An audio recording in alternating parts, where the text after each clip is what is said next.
Bismillahirrahmanirrahim. Assalamualaikum warahmatullahi wabarakatuh. Alhamdulillahirabbil alamin wassalatu wassalam ala asyrafil anbiya wal mursalin sayyidina wa maulana Muhammad wa ala alihi wa ashabihi ajma'in, amma ba'd.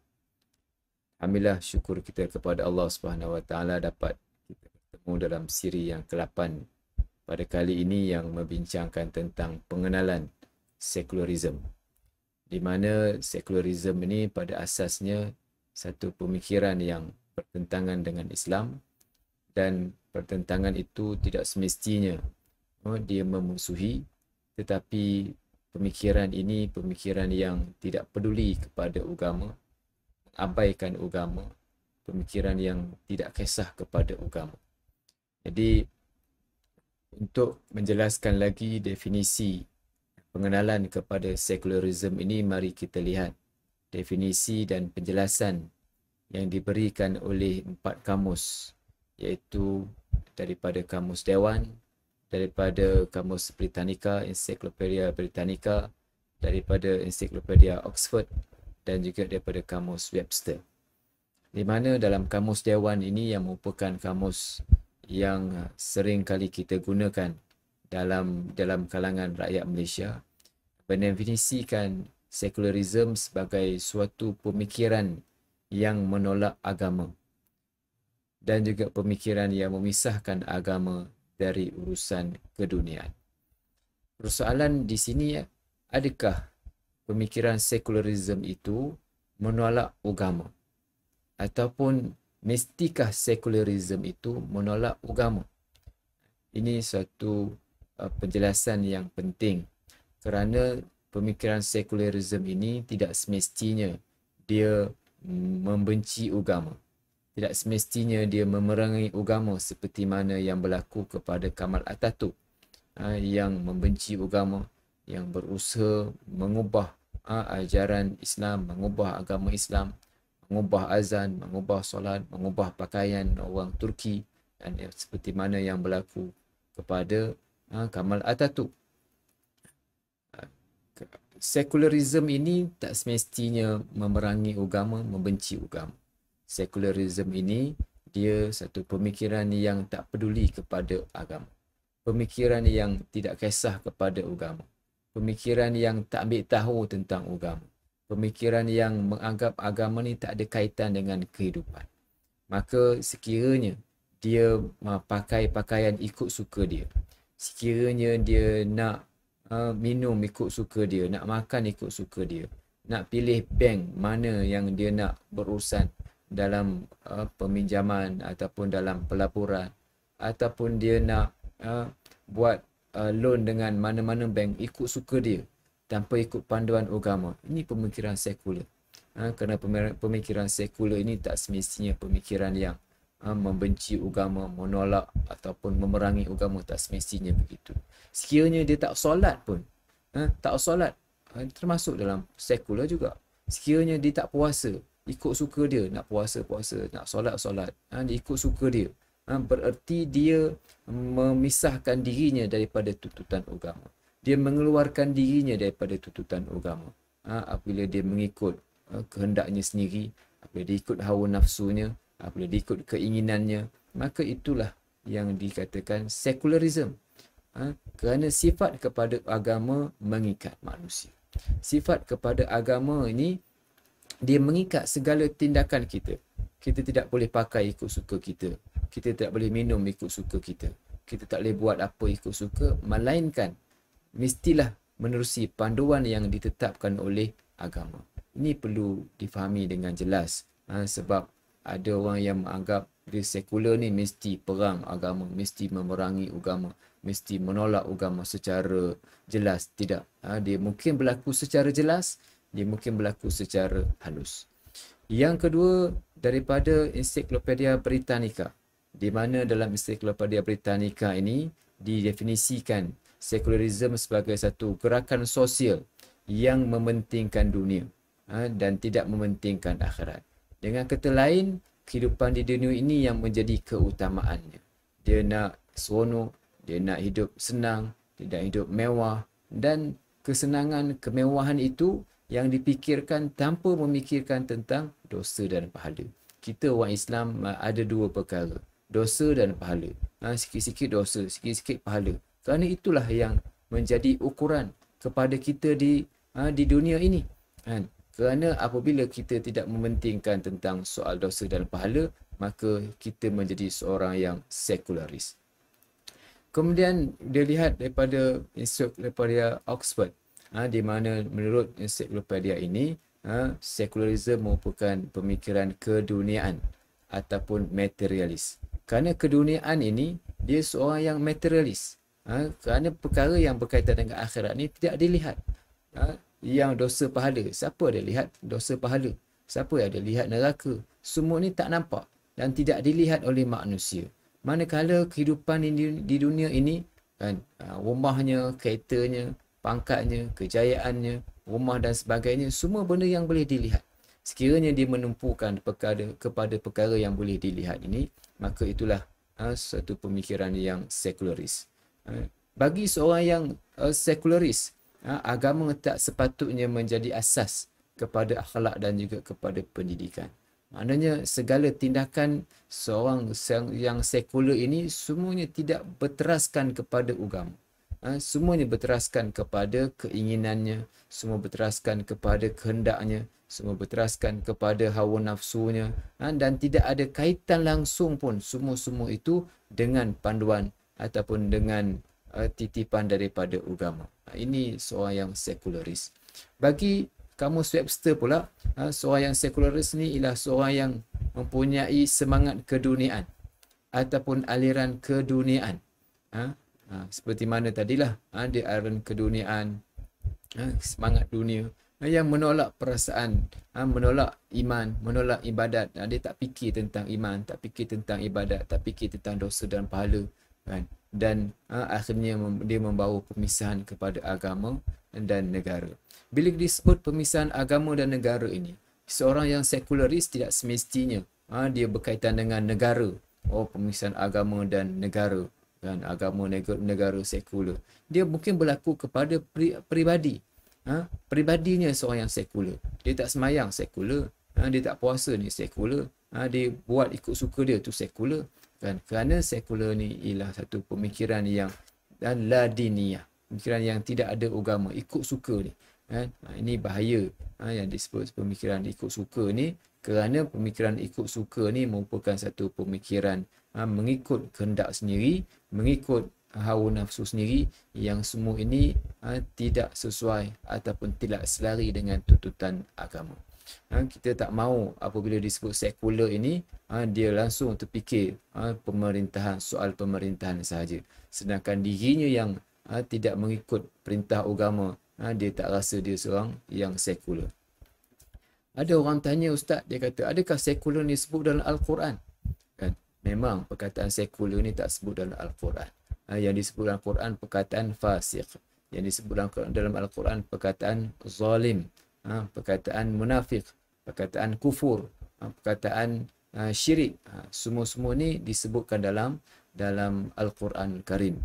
Bagi kita yang mengkaji dan belajar tentang sekular ini, ada sekular yang membawa kepada kufur, ada sekular yang membawa kepada fasik, ada sekular yang membawa kepada munafik, ada sekular yang membawa kepada syirik. Sekular ni pada asasnya dia pemikiran yang merasakan dirinya tiada kaitan dengan agama, dan bagi yang mereka yang merasakan tiada kaitan dengan agama ini ada level lah.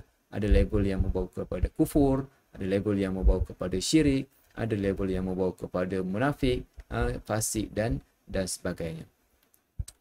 Jadi untuk lebih kita memahami tentang konsep sekularisme ini, mari kita tengok apa yang kita telah belajar sebelum ini tentang perkataan tauhid. Perkataan tauhid ini, sebagaimana yang kita belajar sebelum ini, dia adalah suatu keyakinan kita yang menumpukan kepada Tuhan yang satu. Keseluruhan hidup kita, makan minum kita, apa yang kita nak capai dalam hidup mestilah ditumpukan kepada Tuhan yang satu, kepada Allah Subhanahu Wa Taala. Fafirru ila Allah, kata Allah Taala. Maka kamu carilah Allah. Dengan kata lain, semua yang terdapat dalam hidup kita ini mesti tumpu kepada Tuhan yang satu. Apabila kita merasa tidak terikat dengan satu matlamat yang satu ini, maka di situlah bermulanya sekularisme. Kerana dalam Islam, keseluruhan hidup kita terkait dengan 5 hukum, iaitu sama ada wajib, haram, sunat, makruh ataupun harus. Kadang-kadang wajib belajar, ada yang wajib dan ada yang sunat. Haram, ada makan yang haram, ada makan yang sunat. Kahwin pun ada kahwin yang haram, kahwin yang sunat. Bukan kahwin tu sunat sahaja ataupun sunnah sahaja. Ada yang boleh membawa kepada wajib, ada yang kadang-kadang kahwin tu haram, ada kahwin yang sunat, ada kahwin yang makruh. Dan ini nak cerita tentang satu-satu perkara. Dalam tindakan manusia ini ada 5 kategori. Dengan kata lain, kita terikat dengan 5 ini dalam hidup. Apabila manusia ni langgar perkara ini, bila manusia ni tak kisah tentang 5 hukum ini, wajib pun dilanggar, haram pun dibuat, dan perkara sunat pun dilanggar, dia tak peduli tentang perkara ini, itu sekular lah. Sekular. Sebab hidup kita ni mesti terikat dengan Islam. Dalam akidah kita, yang dipanggil dengan tauhid, yang mengikat semua tindakan kita. Bukan soal dalam akidah tauhid sahaja, dalam soal ketuhanan sahaja, tetapi seluruh hidup kita. Dalam fiqah ada tauhidnya, dalam tasawuf ada tauhidnya. Semuanya mesti tertumpu kepada Tuhan yang satu. Ini perlu jelas. Bila kita bincang tentang kehidupan di dunia ini, dalam definisi-definisi yang diberikan dalam kamus-kamus tadi, biasa disebut perkataan dunia, kan? Apa itu dunia dan apa itu akhirat? Ini perlu jelas. Sebab ramai yang gagal untuk memahami apa yang dimaksudkan dengan dunia.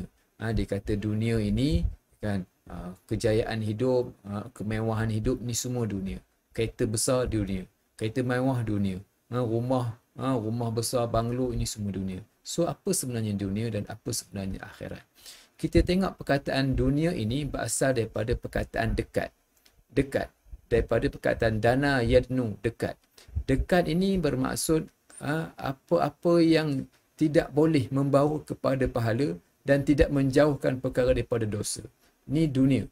Dunia ni ada perkara-perkara yang tidak boleh membawa pahala dan tidak menjauhkan daripada dosa. Ini dunia. Apa dia? Rumah. Sekiranya rumah kita tak boleh bawa pahala, tak boleh bawa tak boleh menjauhkan kepada dosa, itu adalah dunia. Begitu juga akhirat. Akhirat ni ialah supaya kita faham perkataan perbezaan antara dua perkara ini. Kan, akhirat ni ialah jauh. Akhir. Kan, apa-apa yang boleh membawa manusia kepada pahala dan menjauhkan dosa, maka itu adalah akhirat. Kan, apa-apa yang boleh menjauhkan, yang boleh kita mendapat pahala. Apa dapat pahala? Rumah kita boleh dapat pahala. Janganlah bising.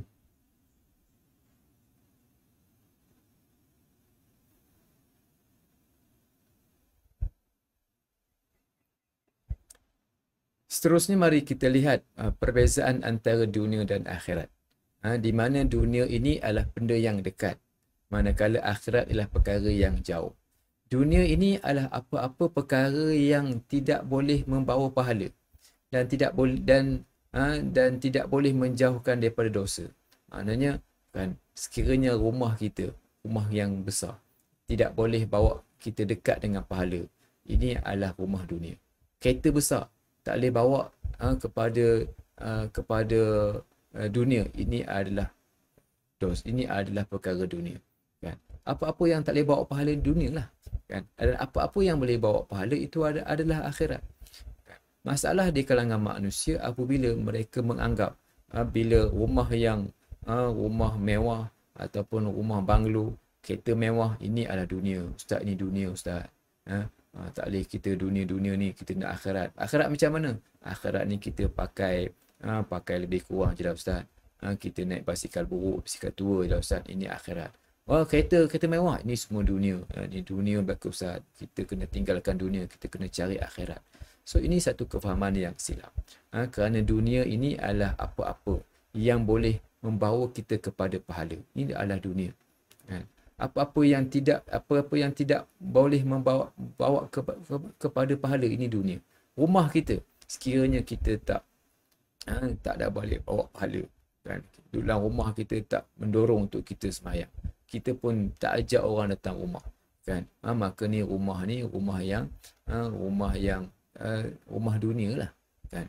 Pinggan mangkuk dunia, langsi dunia, ada langsi akhirat, ada pinggan mangkuk akhirat, ada basikal akhirat, ada kereta akhirat, ada duit akhirat.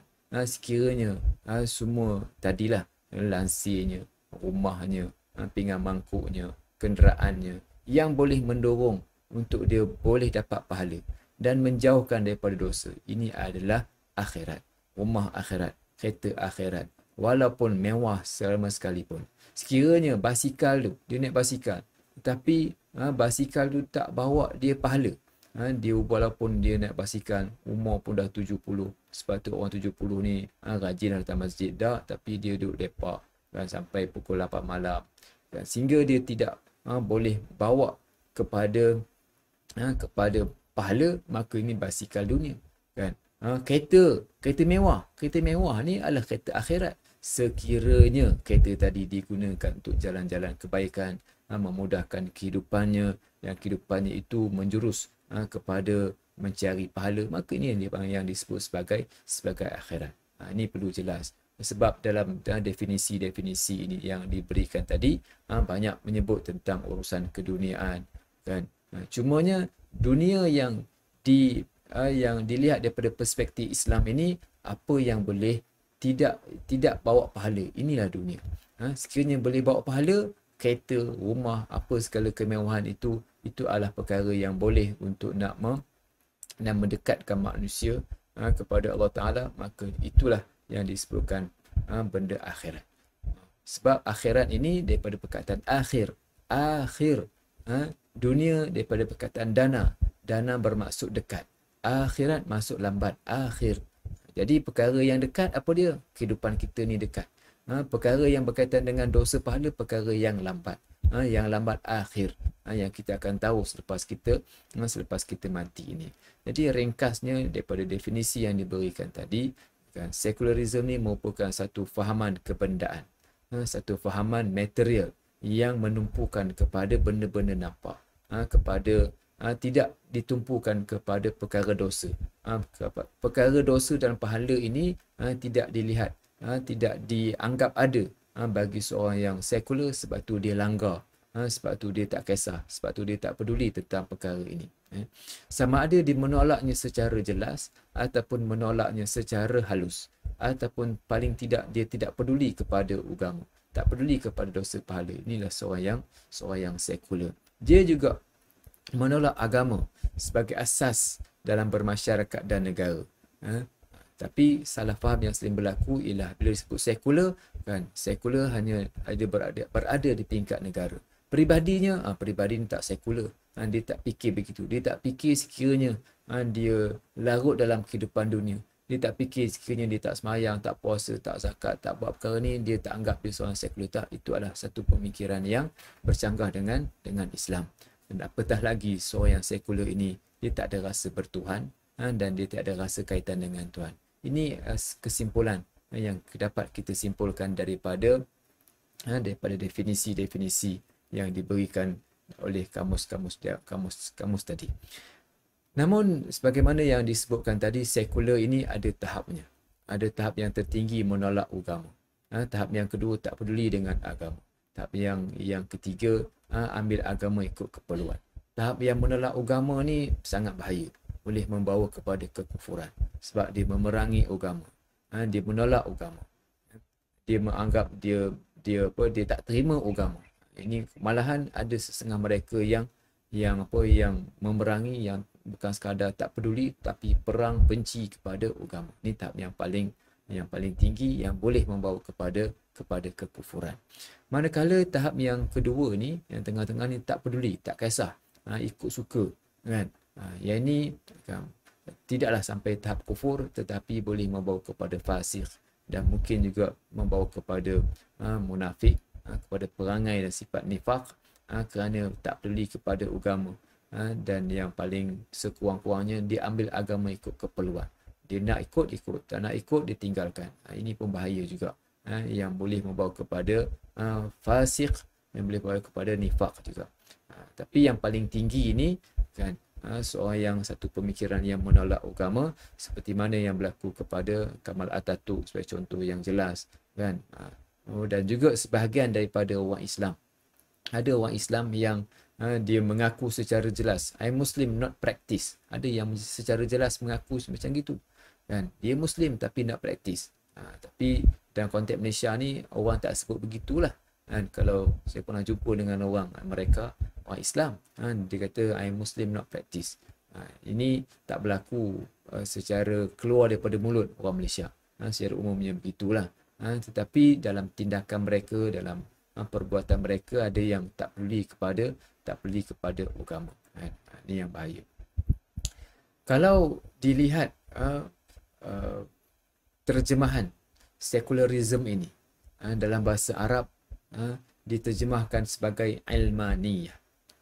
Dalam bahasa Arab diterjemahkan dengan ilmaniyah, yang diambil daripada kata dasar ilmu.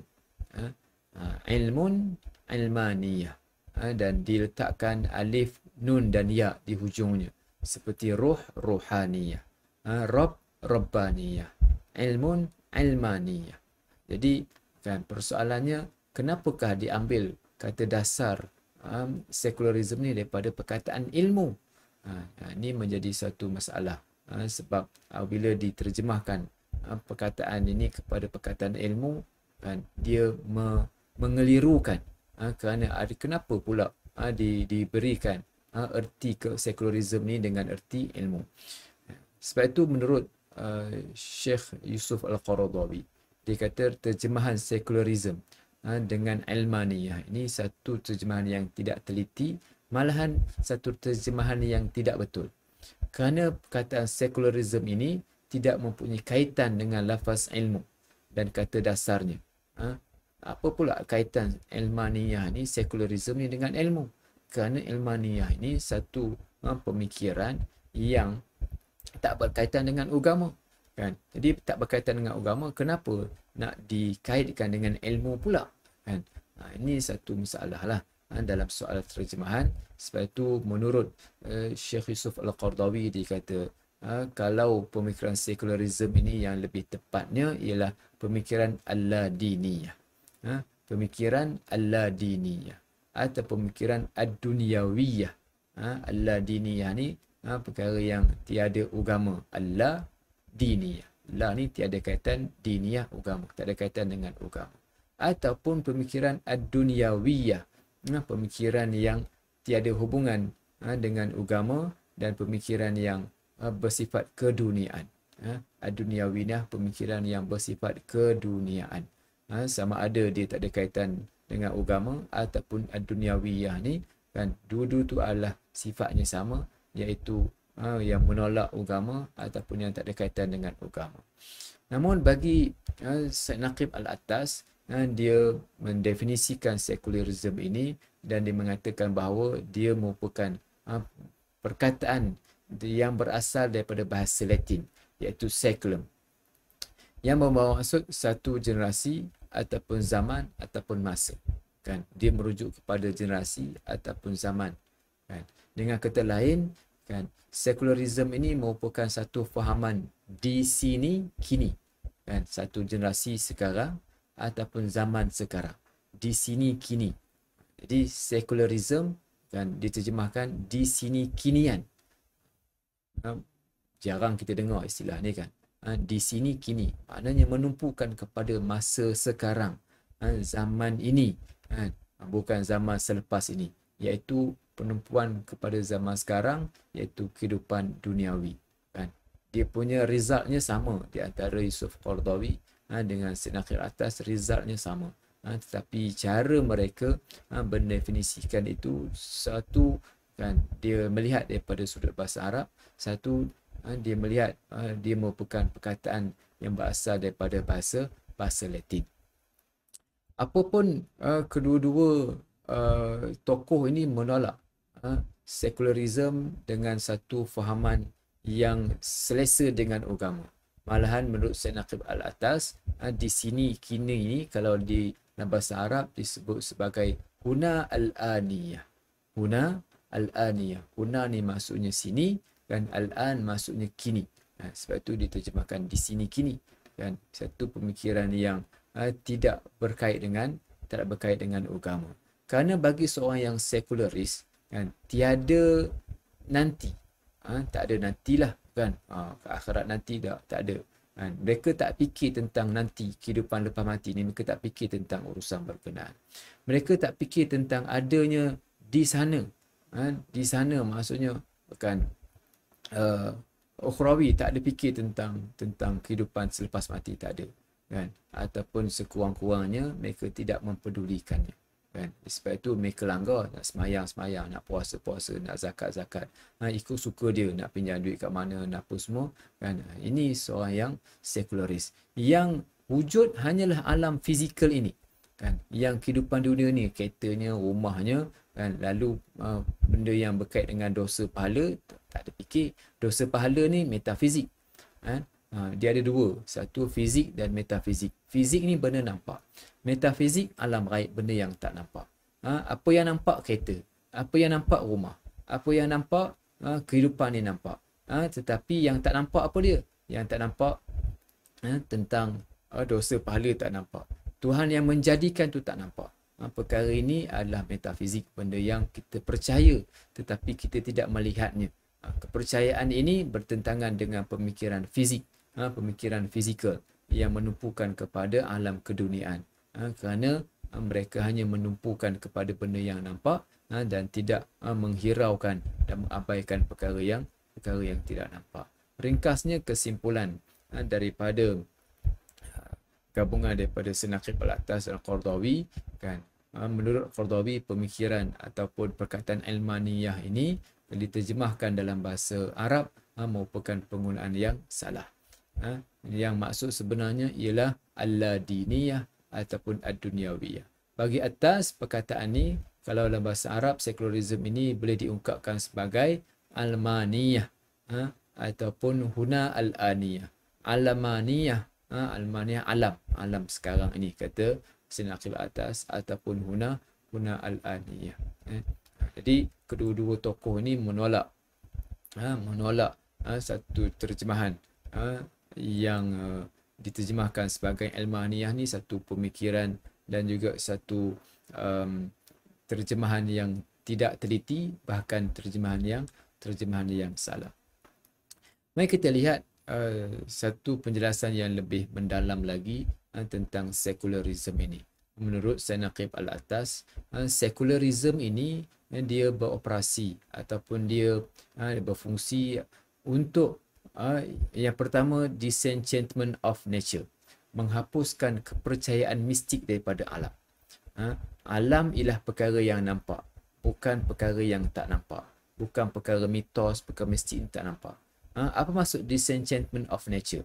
Kan? Seorang yang sekularis ni, dia tak percaya kepada perkara mistik, tak percaya kepada mitos, tak percaya kepada dosa dan pahala. Dia seorang yang sekular, dia menghapuskan kepercayaan ni. Tak ada, dia kata. Tak dapat dibuktikan secara saintifik. Bagi seorang sekular, dia tak percaya tentang dosa pahala. Mana nampak dosa pahala? Ni yang disebutkan disenchantment of nature. Bagi satu-satu benda, dia tak ada kaitan dengan kepercayaan mistik. Sebagai contoh, kita lihat teori graviti. Kan? Bila kita lepaskan sesuatu barang, maka dia jatuh. Satu tarikan ke bumi. Persoalannya, siapakah yang menjadikan tarikan itu? Siapakah yang menjadikan tarikan itu? Bagi seorang sekular, dia tidak percaya kepada kuasa Tuhan.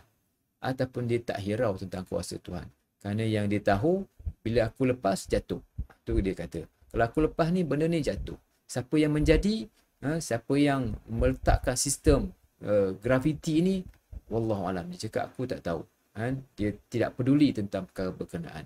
Jadi apa-apa yang berkaitan dengan kepercayaan adanya Tuhan, semua ni tidak dibuktikan.